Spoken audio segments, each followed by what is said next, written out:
আসসালামু আলাইকুম viewers, welcome back to my channel. আশা করছি আল্লাহর রহমতে আপনারা খুব ভালো আছেন। আজ আমি আপনাদের সাথে শেয়ার করব কিভাবে আপনারা বিভিন্ন ধরনের ড্রেস ডিজাইন করার জন্য দড়ি পাইপিং তৈরি করবেন। তো আপনাদের অনেক রিকোয়েস্ট আসে যে আপু দড়ি পাইপিংটা কিভাবে তৈরি করব, আমি সেটি আপনাদের সাথে একদমই সহজ উপায় শেয়ার করব। ভিডিওটি শেষ পর্যন্ত দেখার অনুরোধ রইল। প্রথমে এখানে আমি একটি সিঙ্গেল ফ্রুট নিয়ে নিয়েছি, এই যে দেখতে পাচ্ছেন। এই সিঙ্গেল ফ্রুটটা হচ্ছে আপনারা যে কোনো সেলাই মেশিনের দোকানে পাবেন, অথবা সুই সুতা পুঁথি লেস যেখানে বিক্রি করে সেখানেও কিন্তু আপনারা সিঙ্গেল ফ্রুট বললেই আপনাদেরকে দিয়ে দিবে, অথবা আপনারা এখানে ভিডিও থেকে স্ক্রিনশট নিয়েও দেখাতে পারেন, তাহলেও তারা বুঝবে। এরপর হচ্ছে আমি এখানে ডাবল ফুটের যে আগেই মেশিনে লাগানো ছিল সেই ডাবল ফুটটা হচ্ছে আমি খুলে নিচ্ছি। খুলে নিয়ে তারপর আমি এখন এটা এখানে হচ্ছে সেট করে দিব।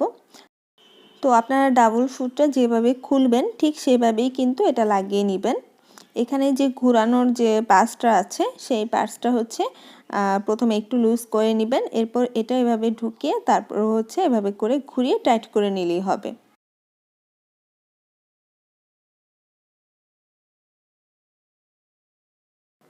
তো দড়ি পাইপিং তৈরি করার জন্য এখানে দড়িটা তো অবশ্যই লাগবে। এই দড়িটা কিন্তু আপনারা গজ হিসাবেও কিনতে পারেন। তো গজ হিসাবে 5 টাকা বা 6 টাকা এরকমও নিতে পারে, বা কম অথবা বেশিও হতে পারে। আমি যেহেতু পাইকারি কিনেছি, আমার থেকে যেহেতু এক বান্ডিল আমি নিয়েছি, খুবই কম টাকায় আমি নিয়েছি। এরপর হলো এখন আমি একটা কাপড় নিয়ে নিয়েছি এখানে। এই কাপড়টাকে এখন হচ্ছে আমি বাঁকা করে এভাবে প্রথমে স্কেলের সাহায্যে বাঁকা করে দাগ দিয়ে নিচ্ছি। আর দড়িটা কেনার জন্য আপনারা পাইপিংয়ের জন্য দড়ি বললেও হবে, অথবা ভিডিও থেকে স্ক্রিনশট নিয়েও দিতে পারেন। এখানে আমি চওড়া হচ্ছে 1.5 ইঞ্চি পরিমাণ নিচ্ছি, কাপড়টা চওড়া 1.5 ইঞ্চি পরিমাণ নিয়ে এরপর আমি এখানেও দাগ দিয়ে নিচ্ছি। তো এখানে পাইপিংয়ের জন্য যতটুকু আপনার প্রয়োজন হবে সে অনুসারে আপনারা দাগ দিয়ে কেটে নেবেন।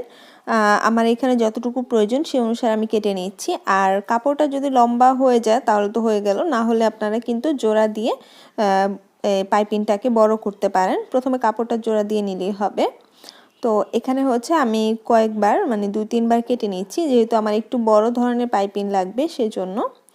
কেটে নেওয়ার পর তো জোড়াটা কিভাবে দিতে হবে সেটা দেখাচ্ছি। এই যে বাঁকা অংশটা দেখতে পাচ্ছেন, এই একটা বাঁকা অংশ আর হচ্ছে আরেকটা পাটের বাঁকা অংশটাকে এভাবে আড়াআড়ি করে মিলিয়ে দিতে হবে।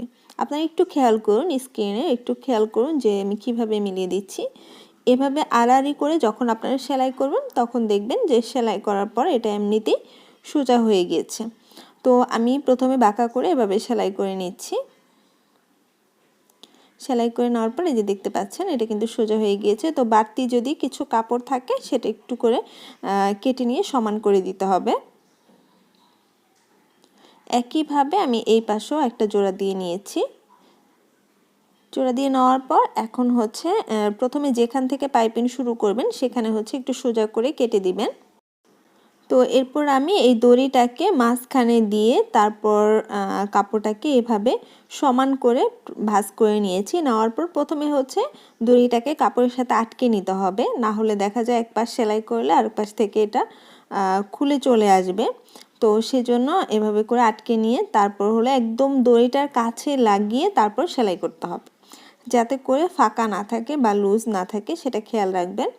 আপনারা কিন্তু আরেকটা বিষয় হচ্ছে এটা যে দড়ি পাইপিংটা যে শুধুমাত্র সিঙ্গেল ফুট দিয়ে তৈরি করা যায় তা না, এটা কিন্তু ডাবল ফুট দিয়ে আপনারা তৈরি করতে পারেন। তো ডাবল ফুটের আলাদা একটা ভিডিও আছে, আপনারা চাইলে সেটা দেখে আসতে পারেন, আমার চ্যানেলে আছে। আমি লিঙ্কটা ডেসক্রিপশন বক্সে এবং প্রথম কমেন্টে দিয়ে দিব। তো এই যে দেখতে পাচ্ছেন আমি কিন্তু প্রায় শেষ করে নিয়েছি সেলাইটা। আর শেষের অংশ এভাবে করে আরেকটা সেলাই দিয়ে নিতে হবে। তো এই তো দেখতে পেলেন কত সহজেই কিন্তু আমি দড়ি পাইপিংটা তৈরি করে নিয়েছি। এভাবে করে আপনারা আপনার ড্রেসে সুন্দর সুন্দর ডিজাইন করতে পারেন দড়ি পাইপিং দিয়ে। তো আশা করছি ইনশাআল্লাহ আজকে ভিডিওটা আপনাদের কাছে ভালো লেগেছে। যদি ভালো লাগে অবশ্যই লাইক করবেন, কমেন্ট করে আপনার মতামত জানাতে ভুলবেন না, আর অবশ্যই ফ্রেন্ডদের মাঝে আমার ভিডিওটি শেয়ার করবেন। আজকে এই পর্যন্ত, অনেক অনেক ভালো থাকবেন। আল্লাহ হাফেজ।